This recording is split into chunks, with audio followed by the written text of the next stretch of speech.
Puspanathan Venugopal here. Today I would like to talk about 7 Habits of Highly Effective People by Stephen R. Covey, an American academic who wrote this book in 1989. He did not expect his book to be an instant hit, which he says is actually a common sense. But as he says, common sense is not the common practice. Stephen researched the last 200 years of success literatures.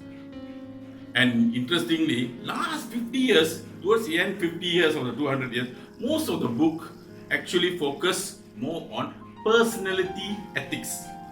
Personality ethics is like how you behave in public, how you dress, how you social interact, positive mental attitude, your skill, technique, and to get people to behave in certain ways. These books focus on how to appear rather than how you actually be. The 7 Habits of Highly Effective People takes an inside-out approach. It focuses on character as ethics, and in other words, Stephen R. Covey, in almost the literature of the first 150 years, is so focused on character ethics as the foundation for success. Things like integrity, humility, temperance, courage, justice, patience, simplicity, and modesty. This is character ethics. The character ethics taught that there are basic principles of effective living and that people can only experience true success in enduring happiness as they learn and integrate this principle into basic character. Of course, there is a place for personality ethic, but character form the foundation. Personality ethic need to be rooted in the character. The personality ethic can be seen as fake or short-lived if it is not rooted in the character. Sometimes people apply this personality technique in order to use and manipulate people to meet their own goals and agenda. In the long run, people will eventually see this duplicity. But you can't fake character ethics. If you still a little bit fuzzy on this concept, let's picture an iceberg. The personality ethic is above the water. The character ethic is below the water, 1/8, 7/8 below. It forms the foundation. It is where the greatest impact over the long term. It's where it sows the seed of greatness. The problem is that people don't focus on foundation, they only focus on appearance. They're looking for shortcuts and quick fixes, but there are no shortcuts. There is no quick fix program, but if you endure and apply the following habit, you will be absolutely achieve your goal and it will help you to develop better relationship. I explained about personality ethic versus character ethics just now to get you guys to be aligned with me.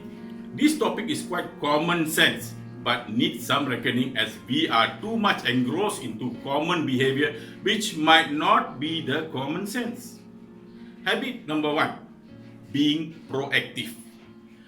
Let's look at something called the circle of concern and the circle of influence. The circle of concern consists of all the things that you are out of your control, like weather, politics, what people think of you, the economy, the other people's mistake, and the other people's opinion. The circle of influence consists of all things that you can control: your attitude, what you read, your enthusiasm, how you spend your free time, and who you spend with. With that said, here is the two ways to live life. You can either be reactive or be proactive. Reactive people complain about the things that they are out of control. They have no control. Their environment, outside forces affect their performance and their mood. Additionally, they don't take action or ownership of the things that they can control. And then there are other types of personnel that is proactive. This type of person realizes that their decision determine their life, not the condition. Proactive people don't complain about things that they don't control. Additionally, they take action to improve the things that they can control. Proactive people understand that sometimes we may not have complete control over certain situation, but we have control over how we respond to it. Sundar Pichai was in a restaurant. A cockroach suddenly flew from somewhere and sat on one of the ladies in a big group. She had started screaming out of fear and panic striking face and a trembling voice. She had started jumping with both hands, desperately trying to get rid of the cockroach. Her reaction was contagious as everyone in the group also got panicky. The lady finally managed to push the cockroach away, but it landed on another lady in that group. Now, it was the turn of the other lady in the group to continue the drama. The waiter rushed to the rescue. In the relay of throwing the cockroach, next fell upon the waiter. The waiter stood firm, composed himself, observed the behavior of the cockroach. Then he was confident enough, he grabbed it with his fingers and threw it away. Sipping his tea or coffee, watching the amusement, the antenna of his mind he picked up a few thoughts, started wondering why cockroach was responsible for such a behavior. If so, then why was the waiter not disturbed? He handled it near to perfection without any chaos. It is not the cockroach but it's the inability of those people to handle the disturbance caused by the cockroach that disturbed the ladies. Then he realized that it's not the shouting of my father or my boss or my wife that disturbs me. It's one's inability to handle the disturbance caused by their shouting that disturbs. Inability to handle the disturbance caused by traffic jam that disturbs me more than the problem. It's my reaction to the problem that creates chaos in my life. So here are the lessons that I learned from this story. I understood I should not react in life. Reactions are always instinctive, whereas responses are always well thought of. A beautiful way to understand life is a person who is happy is not because everything is right in his life. He is happy because his attitude towards everything in his life is right. Take a proactive approach to better ourselves than be reactive. Sometimes blaming others won't help either. Focus and look at ourselves first. This is what we can control. Focus on what we can control. Take responsibility. Keep in mind as you become more proactive within your circle of influence. It grows bigger and you bring more power into your life. Even if you only implement one habit out of these 7 habits. I'm going to go over this one alone and it can have a huge impact on my life. In life, you either act or you are act upon. You no need to announce to anybody anything. Just practice it and the surrounding will spot the difference and tell you. Habit number 2. Begin with the end in the mind. All things are created twice. First time it is created in our mind, then second it is created in the real world. So let's look at how it is created in the mind first to get where we want to go in life. You need to have a map. You need to determine your life goals, your destination, and you also need a plan on how to get it there. Otherwise, you will be just endlessly wandering around in life. So that where do you want to go in life? You have to sit down and clearly define the type of life you want to do. You know where you want to go be in the life in years to come from now. If not, then you will be wandering around at the whims of everybody else.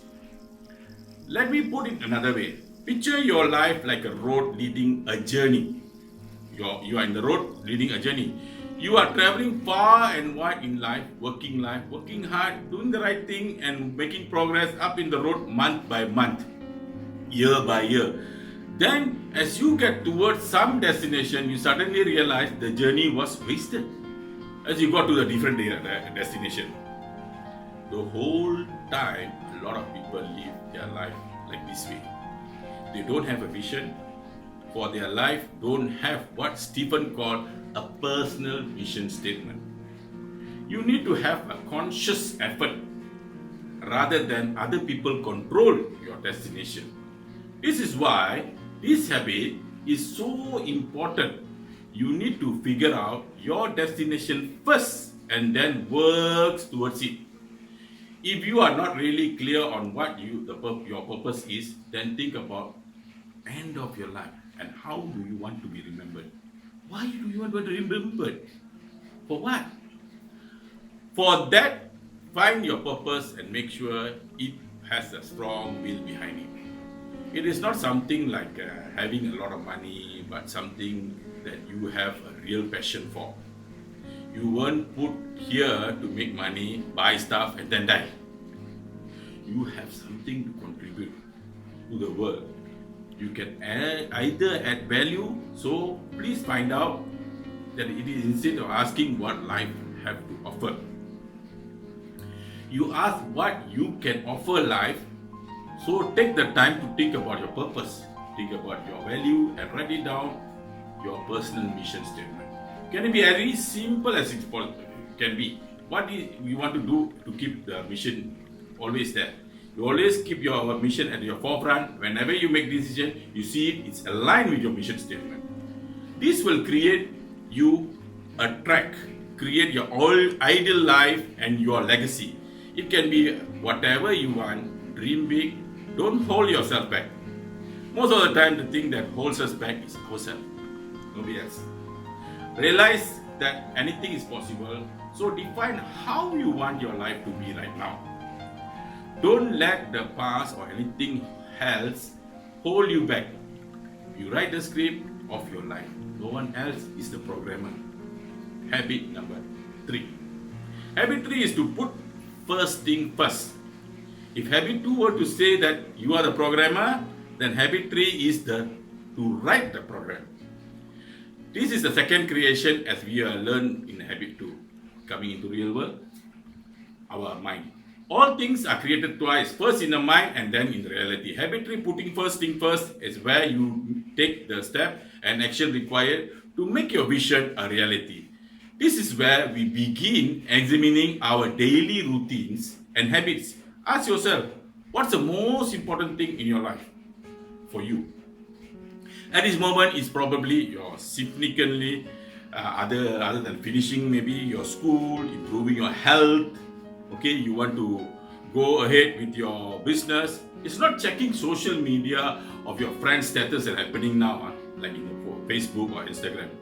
So why do you spend so much time doing useless thing in social media? You need to put into habit of putting first thing first. Taking the time to focus on what really matters and focus our effort on what's going on to get us there, where we want to be in life. Really start questioning the script and the habit of your life. We have all fallen into vicious cycle of waking up late, eating poorly, leaving late for work, rushing through the traffic in a state of stress, being unorganized at work, being pulled in by different direction, and then get home eating fast food because you're tired, then fall asleep late because somebody held you up by some friends somewhere. Then you wake up late again and you go through the cycle again and again every day. This is a perfect example of not putting first thing first. We could all use a little help in time management. We all have a lot to do, so how do we manage time effectively? Usually we all write things down in a giant to-do list. Then we tend to go in order of top to bottom with no priorities. This is not the way you schedule things on a calendar, which is not a decent practice. But with one interruption, one whole game plan gone. You could also try daily planning based on priorities, but again, one interruption or one emergency can all mess it up. Most of us fall into this time management scheme, but there is another way, the best way to categorize things by urgency and importance. Stephen developed quad chart for this, and you need to categorize them in the following. Quad 1 is urgent and important. This is putting out like fire, emergency, kind of reactive mindset. Quad 2 is not urgent and important. These are things like your health, exercising, spending time with your relationship, your family, and we need to put a focus on. Here, these are the most, we neglect these activities. Success in balance and growth are found here. Second quad. Third quad. Activities are not important and urgent, so most of us spend our time here. Interruption, some meeting, some phone calls, some other people emergency, and then. Quadrant 4 are not important and not urgent. These are a waste of time. Busy work, some email, some phone calls, and so forth. Do you remember the example of above, the reactive, an unorganized person now? Going work late, come back, fast food, then same repeat. Okay, now let's look at an example of someone who puts first thing first. How about Shanti? Wakes up early for 30 minutes, eats a healthy breakfast, leaves early for work, and has a nice, smooth, and joyful ride. Then Shanti works on the important and not urgent things in quad 2, and she works on the emergency if needed, and then she delegates quad 3 activities and reject quad 4. Shanti takes a nice relaxing lunch and thinks about rest of the day and plans her night at the end of work. She closes out tasks and plans things for the next day. She gets home, prepare a healthy meal, and then maybe reads before bed. She seems to have more time to think and reflect about her life, and she makes plans on where she wants to end up and who she wants to be. Basically, what we did here in habit 3 is begin with end in mind. I mean, if you look at those two different examples, there's a huge difference. You know, no one on their deathbed wishes they spend more time at work or on Facebook. So again, focus on what's important to you and make it a priority to commit yourself to it. Now, the first 3 habits are proactive, begin with end in your mind, and put first thing first. Are about moving you from dependent to be independent. They are about self-mastery, so they help you to become more effective as an individual by developing inner strength, character, purpose, and value. Interdependence is the highest level of what Stephen Covey calls maturity continuum. The maturity continuum consists of 3 levels: dependence, independence, and interdependence. Dependence is like relationship between a child and a mother, or even sometimes between a boss and an employee. If the employee lacks their own inner strength, value, and purpose, it is the attitude of you to move from dependence to independence. You have to nail down those 3 habits first. Be proactive, begin with end in your mind, and put first thing first.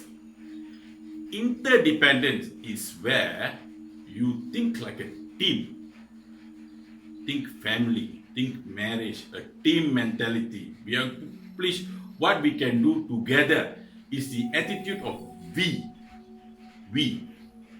We can combine our talent and our abilities to make something better. Habits number 4. Now, we can move on dependent to independent and independent to interdependent. Habit 4 through 6 help you deal with people. Teach you how to read the needs and empathize and cooperate with people. They help you to build a strong relationship. Habit 4 is think win-win.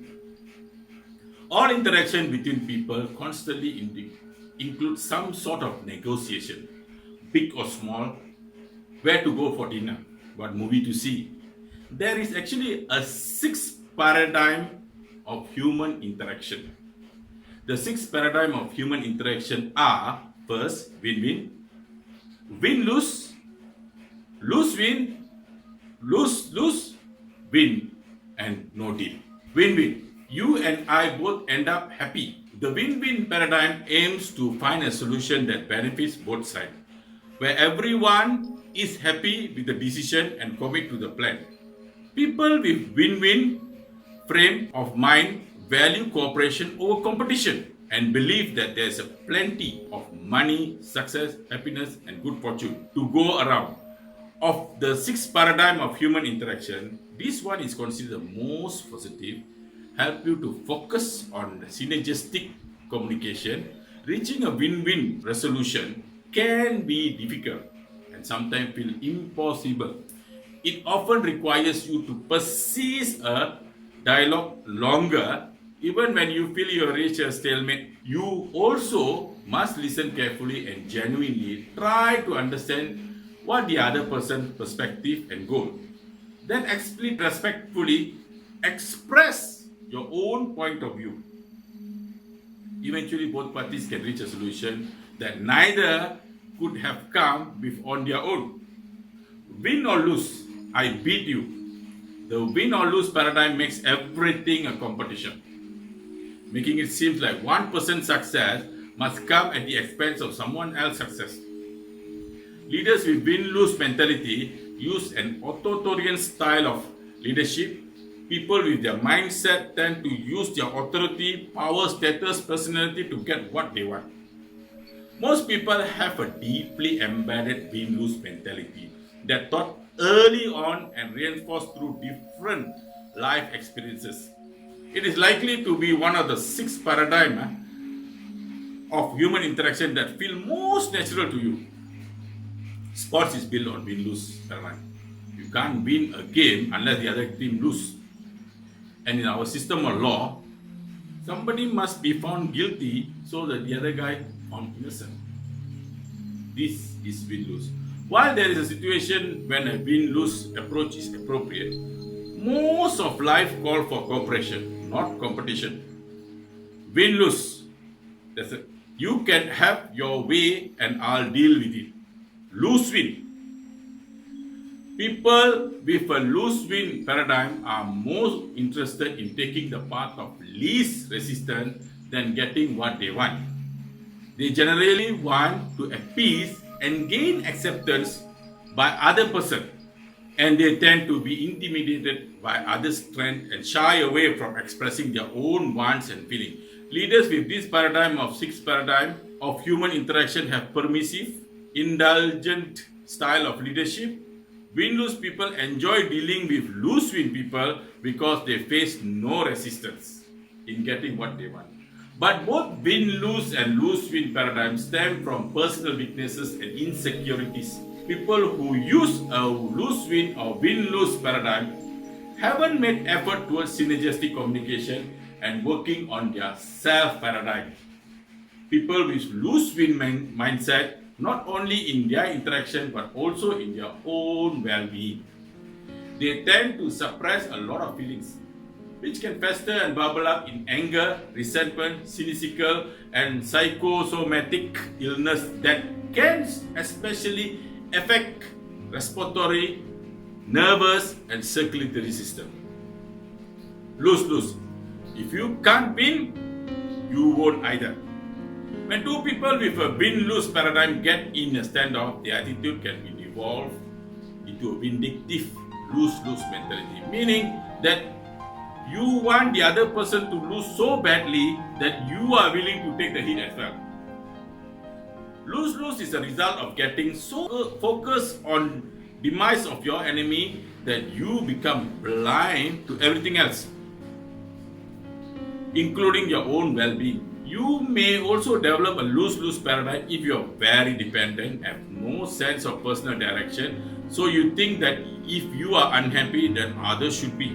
Divorce battles are often example of lose-lose. A judge orders a man to sell asset to give half of money to his ex-wife.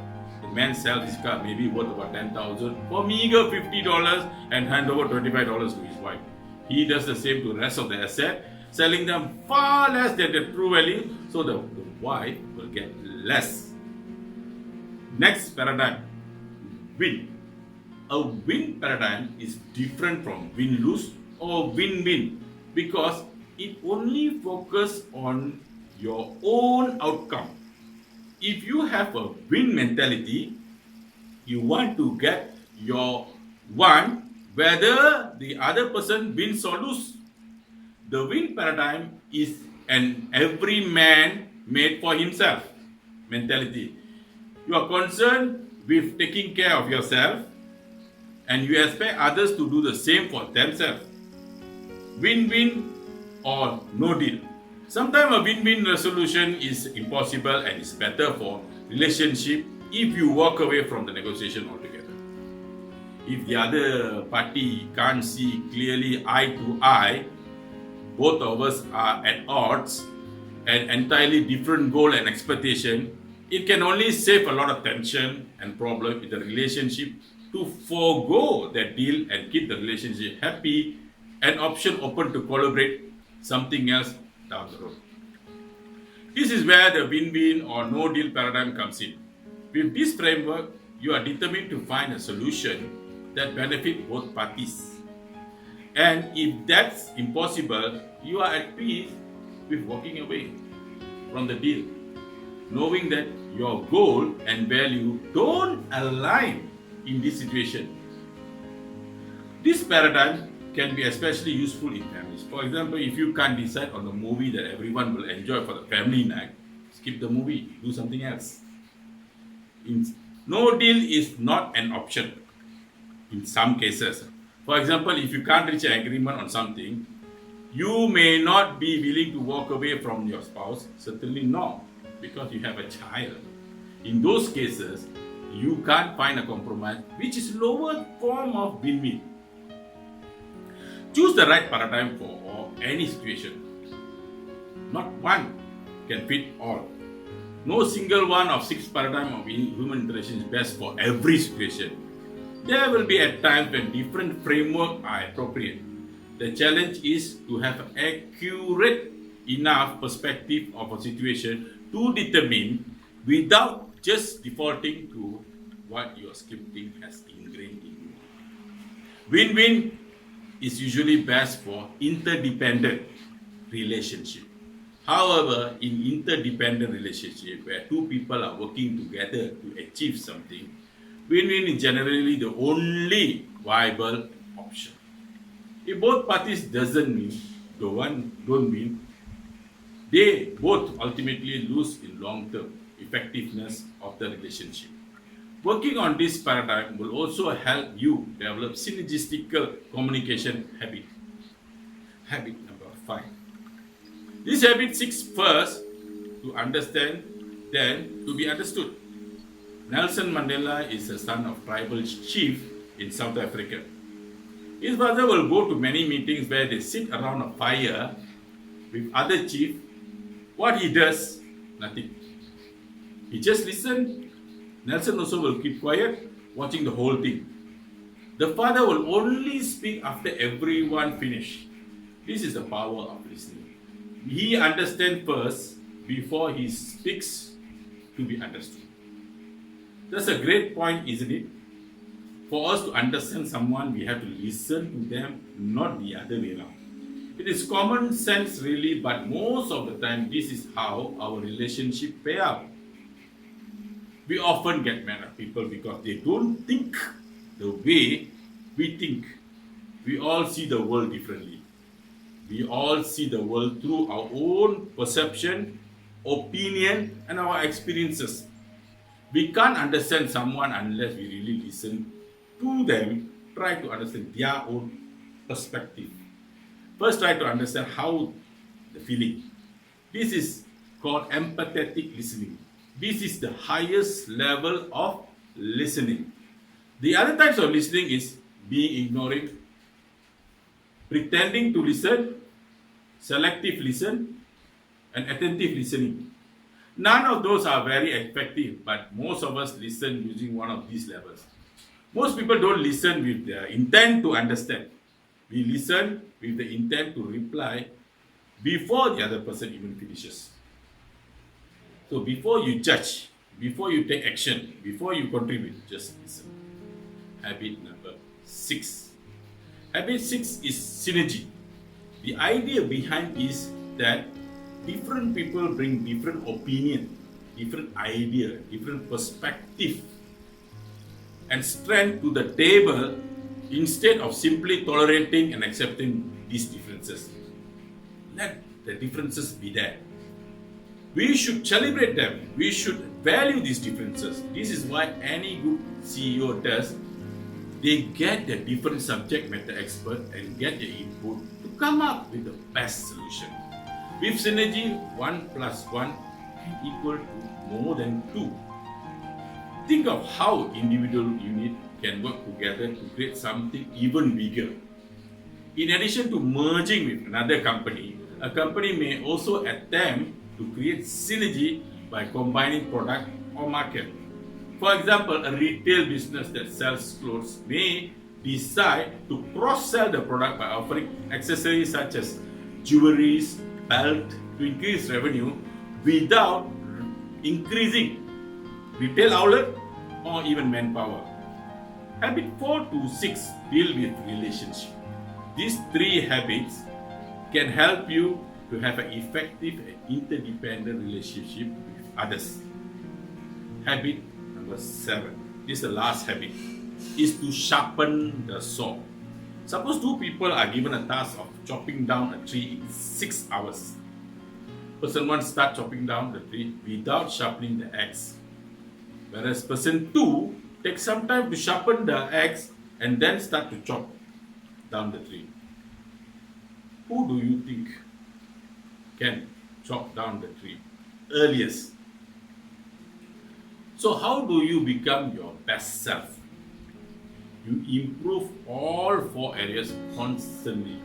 Sometimes slowly, sometimes quickly. First, physical. We all know that we need to exercise and be careful about nutrients. The stress of life gets to everyone. Exercising and eating right are so important. Rather than paying medical bills with your hard-earned money, you need to enjoy your own life. Do not go to the doctor to pay up your hard-earned money. Mental. There is so many ways to stay sharp. Meditation is one of them. I feel it helped clear my cobweb in my head. Second one, spiritual. This is very personal area. It can mean many different things to many people. To me, it means what fuels my soul. I do more often as I can. Give back to society that fits you. Help the needy. Lastly, relationship. Building relationship takes time and hard work. There are plenty of ways to spend time with other people, listen to them, see how they can help you, etc. etc. This relationship living interdependently, spending time with family and friends with all 4 of these areas. Think continuous improvement. We need to continually renew ourselves, and the best way to unleash our future potential by investing. Investing in your own self and drive for continuous learning and improvement. Doing so renews each of other habits as well. This habit keeps you fresh so that you can handle the other 6 habits. Make this 7 habit a part of your life. Don't just attempt to understand it, but live with it. Apply these habits and teach others, because the best way to learn is by teaching it to someone else. This is a lifelong process. It requires patience. It's not a quick fix. It won't happen overnight. And it will be a challenge as you will continually going down the path. You will hit obstacles and you'll fall back, or one time or 2 times. You might feel it's not necessary. Old habit will pull you down. But don't give up. Keep pushing yourself. You'll hit new height and level of effectiveness as you progress to be open to self-discovery and be open-minded. Hope you enjoyed the video. If you did, please give it a like and subscribe if you haven't already subscribed it. And go ahead, feel free, check out some of my other videos. Thank you. Thank you.